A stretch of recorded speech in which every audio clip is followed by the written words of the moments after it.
Hi everyone, it's Rona, and welcome back to our drawing of Amanda Holliday, and this will be the last of the three, because I think on this one I'm not going to do very much background. I think it's just going to be a fade, so here we go.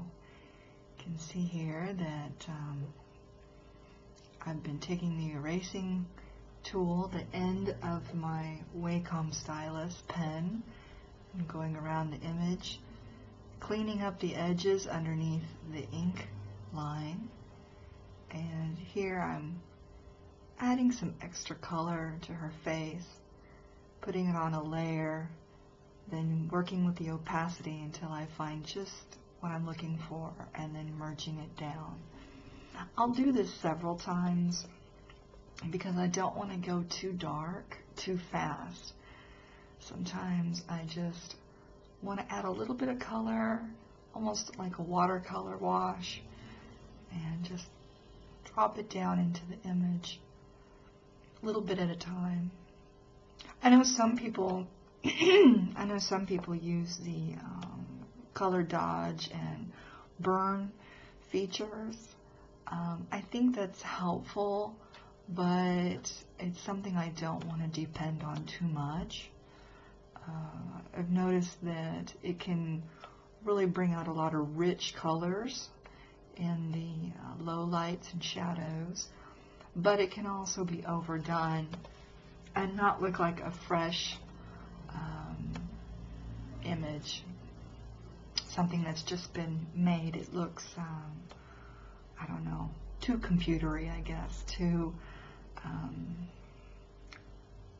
mechanical. There comes a time in your drawings that you want to stop because you will overwork it, and that's one of the hardest lessons that I've had to learn as an artist, especially when working with real paint, because you work something, and if you work it too much, it looks smudgy, nasty, muddy, and just overdone. And sometimes I think less is more, especially with these images that I do in less than 2 hours. I really don't want to work them too much. I don't want to have one area that's overworked and the rest look undone. Although sometimes that can be its own statement, its own very powerful statement too. There's some new software out there called Rebel, which is a watercoloring program, and supposedly it will act very much like real wet water on canvas. And see, that would be a place where you set the paint down and you want it to stay fresh looking, so you set it down once and you leave it. In this case, it's Sketchbook Pro, using paint simulation brushes, and I can fiddle with them quite a bit, but I don't want them to look overdone. I know with real paint that becomes a problem when you add too much white. The titanium white acrylics and the titanium white oil paints with a couple of colors can look very, very pastel, chalky, like you've added baby powder or too much flour to a soup or something. It looks pasty, and that's not what you want to do. That's not what you want to achieve. Luckily, with digital art, if you work your layers, it's easy to go and say, no, I don't like that, and then you just delete the layer. You'll find a lot of times I do that. I'll be working on a layer and I go, no, this isn't quite what I meant. No, this isn't quite what I was looking for. Here I am working on her scarf and adding a little flesh tone to that shoulder. I discussed that a little bit more in the previous video, that dark tattoos, how my dad had this India ink, it wasn't black, but it was a very indigo blue, traditional navy tattoo, and you want a little bit of warmth of skin to show through. I don't like tattoos that look cold. And she has an entire shoulder that has been tattooed with color. And wowzers, I know that must have hurt getting it done. Probably had to be done in several layers. Get the color put in, let it heal up, and then, add more color later. But I know it can be very difficult to get a good solid color on skin, and debating how to color that shoulder for me was, well, how much flesh color do I want to add? How much warmth do I want to add? Do I want it straight black or a dark gray, charcoal color? I'm not sure. So I have to fiddle around with it a little bit. I also needed to straighten up these lines because they're graded. She has the larger lines on top, and they get smaller and smaller. And knowing me, I probably missed one. I think I have 3 stripes here. If I look at the original image, it might be 4. I don't remember. There's always little things that you miss and you mess up when you're working. Another part is also adding texture.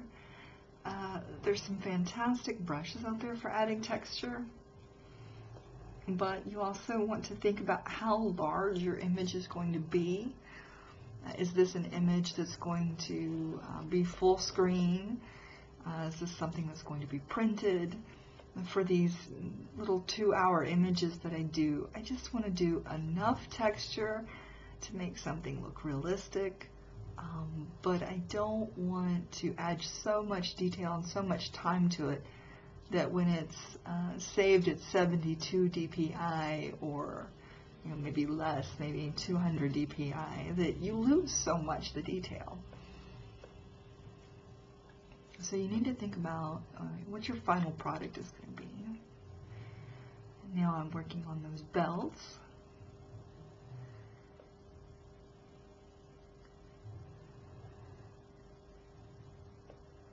Coloring them in and looking for different textures to give them a more leather look.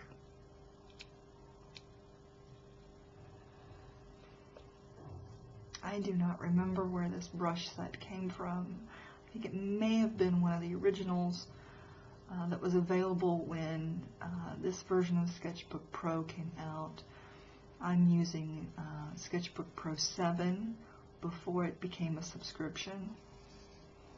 I know that now the subscription version has a different brush, what's the word I'm looking for? System. So the files are saved as something with a different name. It should be easy enough to take a brush and blow it up in Photoshop and get an idea of what it looks like, and then copy it somehow. But I don't do that for brushes mostly. I just try to make a lot of my own brushes now. Sketchbook Pro 7 brushes are getting hard to find. They're all the new Sketchbook Pro subscription brushes.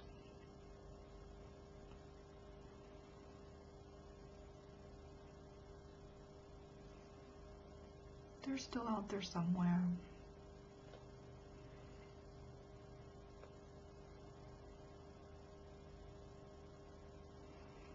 Constantly cleaning the edges as I go, finding little places where the color is bleeding through, And I'll often lock the layer, and unlock the layer, and lock the layer, and unlock the layer as I go. Locking the layer is very nice because, you know, I won't scribble off the edge. And makes things easy. Once you have that clean edge clean, you can lock it.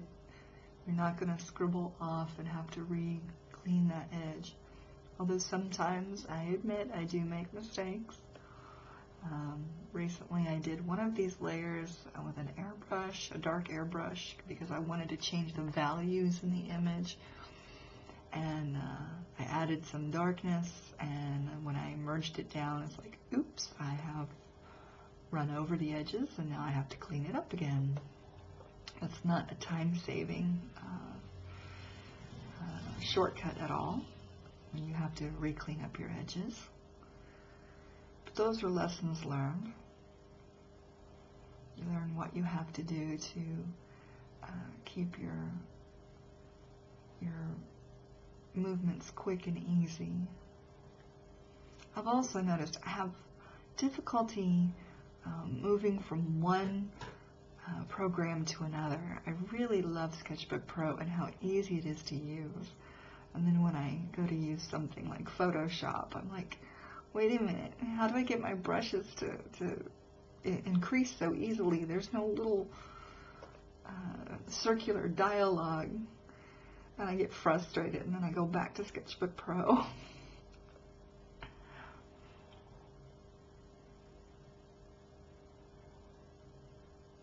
It's just such a wonderful interface. So easy to pick up and use, and it's just now become second nature. I don't have to stop and think how I make my brushes bigger or how I make the opacity less. It's just very automatic. So when you choose your main program that you work in, choose carefully, because once you love one program more than the others, it becomes really obvious. I can work in Photoshop, but it's just not Sketchbook Pro.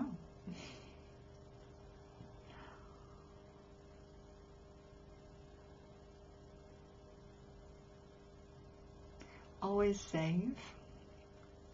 Save often, because I have lost many things when there's a crash.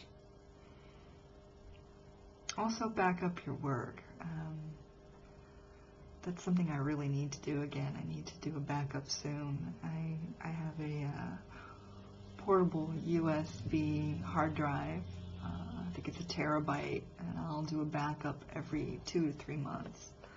And it's getting time again to back up my work. I also keep digital copies on DeviantArt and on my telephone, because I make an image, I send it through OneDrive. That's very similar to Dropbox or anything like that, and I use that image to send to Facebook and Instagram. And I've only just started Instagram. I think that's a big fault of mine. I should have gotten into Instagram earlier. But there's no time like the present. Maybe I just wasn't ready for Instagram yet.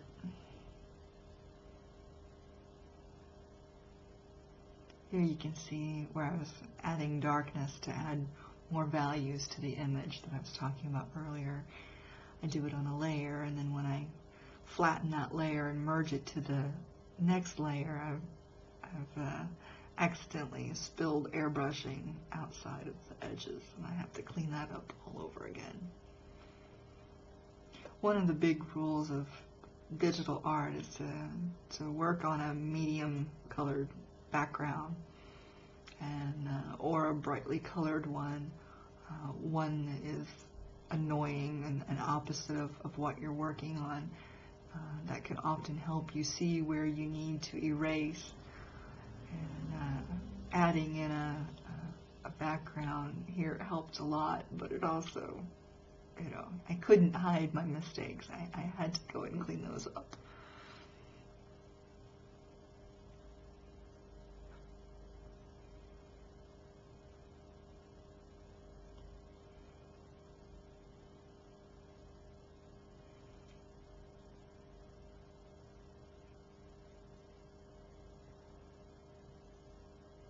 And another save.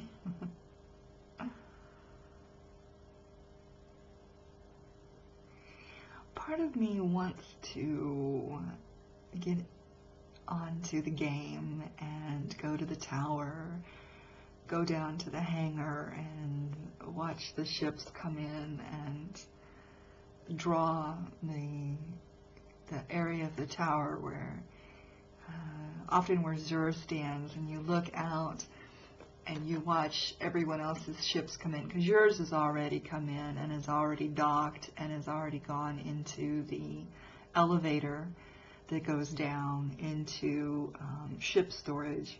I mean, most of the tower has got to be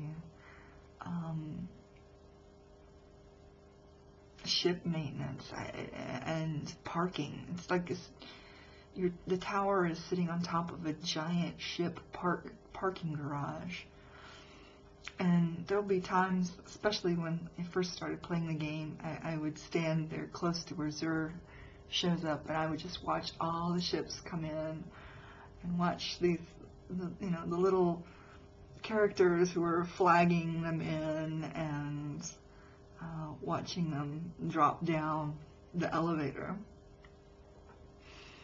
And it was kind of funny because I was wondering, you know, your ghost often helps drive, and I thought, well, wait a minute.